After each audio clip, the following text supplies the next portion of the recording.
আজকে যাব একটা স্পেশাল জায়গায়, মানে আজকের আছে আমার সাব সেন্টারে ইঞ্জেকশন, তাই তাড়াহুড়ো করে রান্নাও বসিয়ে দিয়েছি। আর আজকে সকাল থেকে হচ্ছে বৃষ্টি, তাই ভাবলাম খিচুড়ি আর বেগুন ভাজা বানাই, আর বেশি কিছুই বানাবো না। এদিকে আমার বেগুন ভাজাটা রান্না হয়ে গেছে, আর খিচুড়ি তো প্রেসার কুকারে বসিয়েও দিয়েছি, ওটা 4টা সিটি মারলেই হয়ে যাবে। আর আমি এদিকে চলে এসেছি সাজুগুজু করতে। একা কাপড়টা পরেছি, দেখো কত বড় কুচি হয়ে গেছে, পিনাপটা হয়ে গেছে, তো কি করব, কাপড় ধুয়ে লোক নেই। আর আমি এখানে একা একা বসে বসে রেডি হচ্ছি, আর আমার মেয়েকে বকর বকর করছি, তুই তাড়াতাড়ি রেডি হয়ে যা। না, ও বলছে আমি যাব না, আমি বাড়িতে বসে কার্টুন দেখবো। আর আমি তো সেটা হতে দেবো না, সবসময় শুধু কার্টুন আর কার্টুন করে, ফোন নয় টিভি। কিন্তু বাচ্চাদের তো বেশি ফোন আর টিভি দেখা তো একদম বারণ, কিন্তু ওদেরকে কে বোঝাবে, সেটা বোঝাতে তো আর পারি না। আর এদিকে আমার চুলের প্রচুর জ্বর ধরেছে, চুলটা তো বাঁধতেই পারছি না, কি করব কিছু খুঁজেও পাচ্ছি না। অবশেষে চুল টুল বাঁধা হয়ে গেছে, আর আমি এখন যে ব্যাগটা নিয়ে নিয়েছি চলে যাব। রাস্তায় এসে দেখি না ফাঁকা, তারপরে দেখলাম ভাগ্যটা খুবই ভালো, টোটোও চলে এসছে। আমার পাশের বাড়ি একজন যাবে, তিনিও 8 মাসের প্রেগনেন্ট, মানে আমার থেকে 1 মাসের বেশি, তো তিনিও যাবেন আর আমিও যাব। দুজনেরই আছে চেক আপ, তো আজকে কোনো ইঞ্জেকশন নেই কিছু না, তো টোটোয় করে আমরা এখন চলে এসেছি সাব সেন্টারে। এসে দেখি না তেমন কোনো ভিড় নেই, ভুল করে চলে এসেছি, খুবই বকাঝকা করছিল আমাদেরকে। ইঞ্জেকশনটা ছিল বুধবার, আমরা চলে এসেছি মঙ্গলবারে, কি করব কিছু করার নেই, আমার শোনা ভুল হয়ে গেছে। এখানে বলছে মনটা কোথায় থাকে, মনটা যে কোথায় থাকে সেটা আমরাও জানি না। সংসারে কাজ করতে করতে সত্যি মনটা যে কোথায় চলে গেছে আমি জানি না। তাই সাব সেন্টার আজকে ফাঁকা, শুধু হেড দিদিমণি আছে, তো কি করা যাবে, বলছে এসেছো যখন কষ্ট করে তো চেক আপটা হয়েই যাক।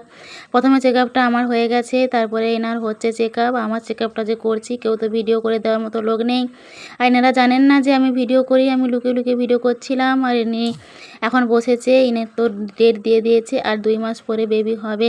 আমাকেও ডেট দিয়ে দিয়েছে, বাট এখন বলবো না, ডাক্তারের এখনও ডেট দেয়নি, কিন্তু এখান থেকে ডেট দিয়ে দিয়েছে। আর এই যে দেখছো বড় বড় নখ, এখানে বলছে কি কাজ করো, নখ কাটার কি সময় পাও না, না মনে থাকে না, কত কথা শুনিয়ে দিল হেড দিদিমণি, কি করব কিছুই করার নেই।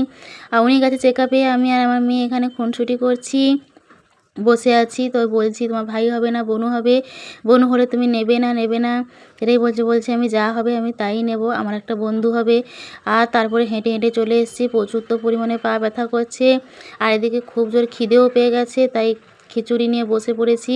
খিচুড়িটা হয়েছিল সেই দেখতে, আর সেই স্বাদও হয়েছিল হয়তো, জানি না, খেলে বুঝতে পারবো। আমি তো যা প্রেসারে ঢুকিয়ে দিয়েছি, এসেই তো প্রেসার কুকারটা খুললাম, তার আগে তো আর খুলিনি। এবারে আমি খুলেছি, দেখি না খিচুড়িটা খুবই সুন্দর হয়েছে, এসে দেখি না প্রচুর পরিমাণে গরম। আর আমার মেয়ে তো খাওয়া শুরু করে দিয়েছে, আমি বললাম আমি একটু বেগুন ভাজাটা নেই, ও বলছে না আমি বেগুন ভাজা নেবো না, প্রচুর ঝাল। আমি বলি ঝাল খেতে হয়, তুমি পর বড়ো হচ্ছ, দিদি হচ্ছ, তোমায় খেতে হবে। না আমি খাবো না, না আমি খাবো না, এটাই সব বায়না করছে, ফিকিয়ে দিচ্ছে। আর আমি ওকে প্রচুর পরিমাণে বকাঝকা করছিলাম। আর খিচুড়িটা খেতে কিন্তু সেই স্বাদ হয়েছিল। তোমরা কে কে খিচুড়ি খেতে ভালোবাসো অবশ্যই কিন্তু জানাবে আমাকে। আমি এসে আর শাড়ি পরিনি, আমি পুরো নাইটি পরে নিয়েছি।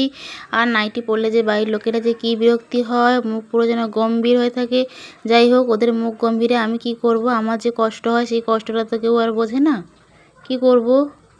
আর আজকের আমি এই প্রথমবার টেনে টেনে ভয়েস দিচ্ছি, তোমরা কিন্তু অবশ্যই জানাবে আমার এই টেনে টেনে ভয়েসটা কেমন লাগছে। আমি জানি না, লোকের দেখি ভালো লাগে, তার জন্য আমিও ভাবলাম একটু টেনে টেনে ভয়েস দেই। আর এদিকে আমার খিচুড়ি খাওয়া প্রায় কমপ্লিট হয়ে গেছে। বলো খিচুড়ি খেতে কাদের কাছে ভালোবাসে তারা কিন্তু অবশ্যই জানাবে। বৃষ্টি হলে খাওয়া দাওয়াটা তো পুরো জমেই যায়, আমার তো খেতে খুব ভালো লাগছিল। আর এদিকে সন্ধ্যাবেলা পড়ে গেছিলাম, পা পুরো মচকে গেছে, আর পা মচকে যেতে পুরো ফুলে গেছে, তার জন্য এখানে ভলিনি স্প্রেটা নিয়ে নিচ্ছি, যদি পাটা যদি ভালো হয়ে যায়।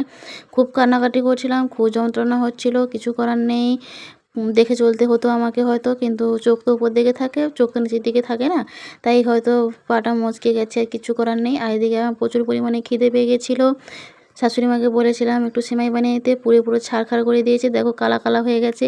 কিছু করার নেই, অন্য ভাষায় খাবার খেতে হলে এইরকমই ফোড়াছোড়া খেতে হবে, যেটা নিজে করতে পারো যেটা হয়তো পরিষ্কার হবে, আর যেটা অন্য ভাষায় খেতে পারো সেটা এরকমই হবে।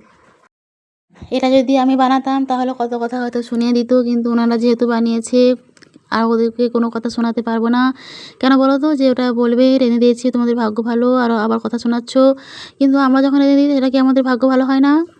ওদেরকে কে বোঝাবে বলো। আর এদিকে প্রচুর পরিমাণে পায়ের ব্যথা হচ্ছিলো, তাই একটু শুয়ে আছি। আর আমার বড়বাবুকে দায়িত্ব দিয়েছিলাম যে মেয়েকে পড়াও, মেয়েকে পর বলতে বলতে তিনিও ঘুমিয়ে গেছে, আমি জানি, আমি ছাড়া কেউ আর পড়াবে না।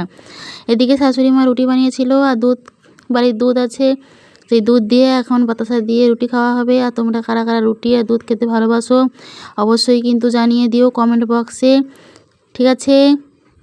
দুধ রুটি কিন্তু শরীরের পক্ষে সত্যি খুবই উপকারী। আর এদিকে আমার বর নিয়ে এসেছিলো বাজার থেকে হরলিক্স বিস্কুট, যেটা আমার মাই ফেভারিট। তোমাদের কি হরলিক্স বিস্কুট খেতে খুব ভালো লাগে অবশ্যই কিন্তু আমাকে জানাবে। আর এদিকে নিয়ে এসেছিলাম কলগেট, কলগেটটা কবে থেকে শেষ হয়ে গেছে, তাই কলগেটটা নিয়ে আসতে বললাম।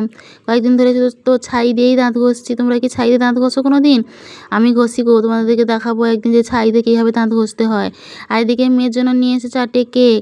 আর এদিকে আমি বলছিলাম চকলেট কিছু নিয়ে আসোনি আমার জন্য, তো নিয়ে আসেনি, কিছু করার নেই। আর এদিকে নিয়ে এসেছিলো 5-6টা ডিম, বললাম এক পাতা ডিম নিয়ে আসবে, নিয়ে আসলো 4-5টা ডিম। আর এদিকে আমি তো খাইনি, মেয়ে খেয়ে নিয়ে নিয়েছে। আর আমার প্রচুর ঘুম পাচ্ছিলো, ঘুম অবস্থায় আমি খাচ্ছি। আজকে ব্লগটা ছিল এতটুকুই। যদি ভালো লেগে থাকে চ্যানেলটা সাবস্ক্রাইব করে পাশে থেকো। Tata bye.